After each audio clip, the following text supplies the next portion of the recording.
అక్రూరుని యొక్క మహిమ ఈరోజు మనము శ్రీ మహాభాగవతంలో చూస్తున్నాము, పారాయణం చేస్తాము. మహాకవి బొమ్మర పోతనామాత ప్రణీత రచించినటువంటి దశమ స్కందంలో ఉన్నాము. చాలా అద్భుతమైన ఘట్టము. దుర్యోధనుడు మిథిలకు వచ్చి జనక మహారాజు చేత సన్మానింపబడి ఆశ్రితులకు కల్పవృక్షం వంటి వాడైన బలరాముడి వద్ద గాంధారి పుత్రుడైన దుర్యోధనుడు శిశరికం చేశాడు. ముల్లోకాలలోను వీరాది వీరుడైన బలరాముని చెంత గదాయుధ పద్ధతిని, అందులోని మెలకువలను మిక్కిలి పట్టుదలతో నేర్చుకున్నాడు దుర్యోధనుడు. అక్కడ కృష్ణుడు ద్వారకకు వెళ్ళి సత్యభామతో జరిగిన అన్ని విషయాలు చెప్పాడు. కృష్ణుడు సత్యభామకు ఎల్లప్పుడూ ప్రియము చేసేవాడు కావడంతో సత్రాజిత్తుకు పరలోక క్రియలన్నీ చేయించాడు. అక్రూరుడు, కృతవర్మ, శతధన్వుడు మరణించాడన్న వార్త విని భయపడిపోయారు. కృష్ణుడు తమను కూడా ఏం చేస్తాడని భయపడి ద్వారకా నగరానికి అనేక యోజనాల దూరంలో ఉన్న ప్రదేశానికి వెళ్ళిపోయారు. అక్కడ మన అక్రూరుడు లేకపోవడంతో ద్వారకా నగరంలో వానలు లేక ఘోర విపత్తులు సంభవించాయి. ప్రజలందరూ శరీర బాధలతో, మానసిక వ్యధలతో తల్లడిల్లిపోయారు. ఆ నగరంలోని అనుభవజ్ఞులైన వృద్ధ జనులు అందుకు భయపడి కృష్ణుడితో ఇలా చెప్పారు: కృష్ణ, ఒక విషయం చెబుతాం, వినవలసింది. ఒకసారి కాశీరాజు పరిపాలిస్తున్న దేశంలో వానలు కురవలేదు. ఎన్నో ఉత్పాతాలు సంభవించాయి.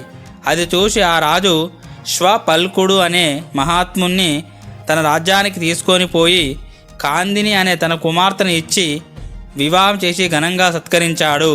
శ్వపల్కుని రాకతో కాశీరాజ్యంలో చక్కగా వానలు కురిశాయి. దేవా, అక్రూరుడు ఆ శ్వపల్కుని కుమారుడు. తండ్రి ఎంత గొప్పవాడో అక్రూరుడు అంత గొప్పవాడే, పైగా మహర్షి, మహనీయుడు. అక్రూరుడు కనుక మళ్ళీ ద్వారకా నగరాన్ని తిరిగి వస్తే ఈ కష్టాలన్నీ తొలగిపోయి ప్రజలు సుఖంగా ఉంటారు. అక్రూరుడు ఈ నేలపై అడుగు పెడితే వర్షాలు వెంటనే కురుస్తాయి. కాబట్టి కృష్ణ, ద్వారకావాసులకు కష్టాలు పోవాలంటే నీవు అక్రూరుని క్షమించి ఇక్కడికి రప్పించు అని చెప్పిన పెద్దల మాట ప్రకారం కృష్ణుడు దూతలను పంపి అక్రూరుణ్ణి ద్వారకకు పిలిపించాడు, గౌరవించాడు, పూజించాడు. అక్రూరుడికి ఇష్టమైన కొన్ని కథలు చెప్పాడు. కృష్ణుడు సర్వజ్ఞుడు, లోకజ్ఞుడు కావడంతో అక్రూరుడితో సున్నితంగా వ్యవహరించాడు. మధురమైన వాక్కులతో ఇలా అన్నాడు: అక్రూరా, శతధన్వుడు ద్వారక వదిలి వెళ్ళే సమయంలో మణిని నీ ఇంటిలో పెట్టి వెళ్ళాడన్న విషయం తెలుసుకున్నాను. సత్రాజిత్తు పరుల చేత దుర్మరణం పొందాడు కదా. ఆయనకు కొడుకులు లేరు. అతనికి అంత్యక్రియలు చేసి ఆయనకున్న ధనాన్ని, రుణాన్ని కుమార్తెలు పంచుకుంటారు. సత్రాజిత్తు గురించి ముందు ముందు సత్కర్మలు చేయవలసి ఉంది. శమంతక మణిని నీవే తీసుకో. మణి నీ వద్ద ఉన్నదని నేను చెబితే మా అన్న బలరాముడు నా మాట నమ్మడు. ఒక మాట చెబుతాను, విను. బంధువులకు, ద్వారకావాసులకు మణిని ఒక్కసారి చూపించు. నీ గృహంలో ఇక ముందు బంగారు వేదిక పైన సమస్త యజ్ఞాలు నిర్వహింపబడతాయి.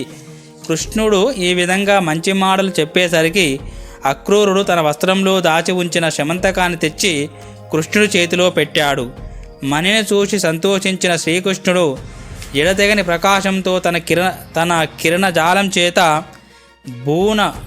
భూనభోంతరాలంలో ఉన్న చీకటిని పారద్రోలేటు వంటిది భారువుల కొద్ది బంగారాన్ని వర్షిస్తూ దేవతలను, మానవులను ఆశ్చర్యచకితుల్ని చేసేది, ఘనకీర్తి చేత దిక్కులంతటా పేరు పొందింది అయిన శమంతక మణిని తెచ్చి బంధువులందరికీ చూపించాడు. ఈ విధంగా శ్రీకృష్ణుడు మణిని తాను అపహరించలేదన్న నిజాన్ని బంధుజనానికి, పౌరులకు స్పష్టం చేసి ఆ శమంతకాన్ని తిరిగి కరుణాసాగరుడై అక్రూరుడికే ఇచ్చాడు. దానితో కృష్ణుని మంచితనం వెల్లడైంది. మహామహిమానితుడు, గొప్పవాడు, జగత్ ప్రభువు, పాపరహితుడు, భగవంతుడైన శ్రీకృష్ణుడు శతధన్వుడు దొంగిలించి తీసుకువెళ్ళిన శమంతకమణిని తెచ్చి మరల అక్రూరుడికి ఇచ్చినటువంటి ఈ కథను విన్నా, చదివినా, భావించినా అటువంటి వారికి అపకీర్తి తొలగిపోతుంది, పాపాలు పటాపంచలవుతాయి. ఇలా కొంతకాలం గడిచిన తర్వాత ఒకనాడు పాండవులను చూడాలనే కోరికతో శ్రీకృష్ణుడు సాత్యకి మొదలైన యాదవులు తనను కొలిచి వస్తూ ఉండగా ఇంద్రప్రస్థపురానికి వెళ్ళాడు. కృష్ణుణ్ణి చూసేసరికి పాండవులకు ప్రాణాలు లేచి వచ్చాయి అనిపించింది.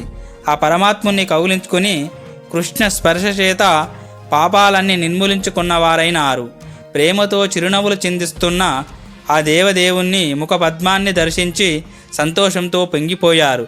శ్రీకృష్ణుడు తనకన్నా పెద్దవారైన ధర్మరాజుకు, భీమసేనుడికి పాదాభివందనం చేశాడు. తన తోటివాడు కావడంతో అర్జునుణ్ణి ఆలింగనం చేసి సత్కరించాడు. చిన్నవారైన నకుల సహదేవులు తనకు నమస్కరిస్తే వారిని లేపి కౌలించుకొని ప్రేమ కురిపించాడు. ఉన్నత సింహాసనం మీద కూర్చున్నాడు. అప్పుడు పాంచాల రాజు పుత్రికైన ద్రౌపదీదేవి వచ్చి కొత్త పెళ్లి కూతురు కావడంతో కొంచెం సిగ్గుతో తలవంచి కుచభారంతో మరింత వంగి శ్రీకృష్ణునికి నమస్కరించింది. పాండవులు కృష్ణ సోదరుడైన సాత్యకిని గౌరవించి సత్కరించి ఒక సింహాసనం మీద ఆసీనుణ్ణి చేశారు. వచ్చిన బంధువులను, సేవకులను తగిన విధంగా గౌరవించి ఆయా స్థానాలలో వారిని కూర్చుండ చేశారు పాండవులు.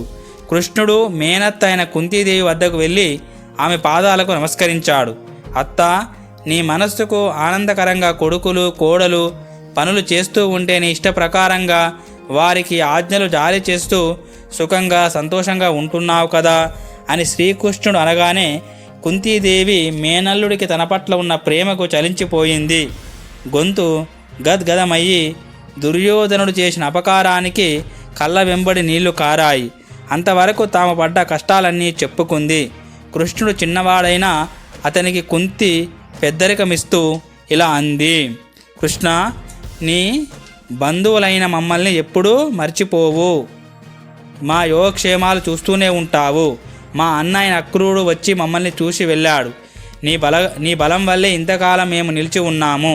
నాకు, నా కుమారులకు నీవు తప్ప ఇంకా దిక్కెవరున్నారు? సమస్త జీవులకు నీవే ఆత్మవు.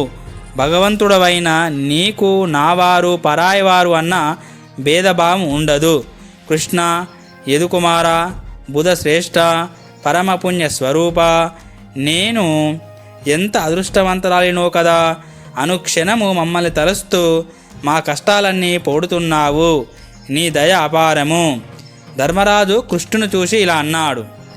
పట్టగలేరు నిన్ను దమభావములందు సనందనాదులే పట్టునైనా అట్టి గుణబద్ధ చరిత్రుడవీవు నేడు మా చుట్టమ వంచు వచ్చెదవు చూచెద వల్పులమైన మమ్ము నే మెట్టి తపంబు చేసితి మదీశ్వర పూర్వ శరీర వేలలన్.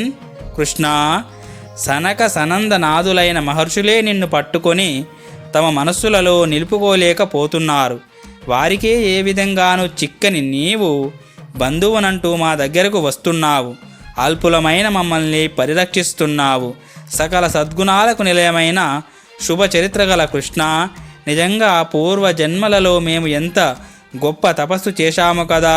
నీ కరుణ మాకు లభించింది అని స్తుతించి ధర్మరాజు ప్రార్థించడంతో కృష్ణుడు ఇంద్రప్రస్థ పురవాసులకు కన్నుల పండుగగా కొన్ని నెలల పాటు పాండవుల దగ్గర ఉన్నాడు.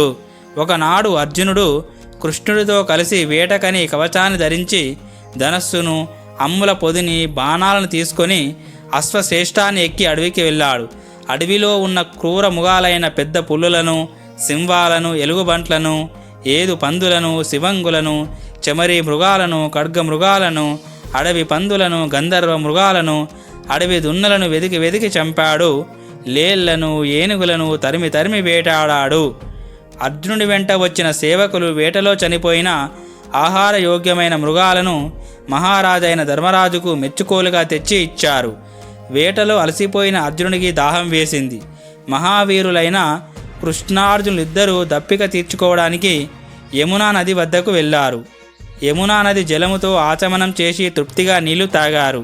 తర్వాత ప్రక్కనే ఉన్న ఇసుక తిన్న మీద కూర్చున్నారు. వారికి యమునా నది చెంతనే ఉన్న ఒక సుందరీమణి కనిపించింది.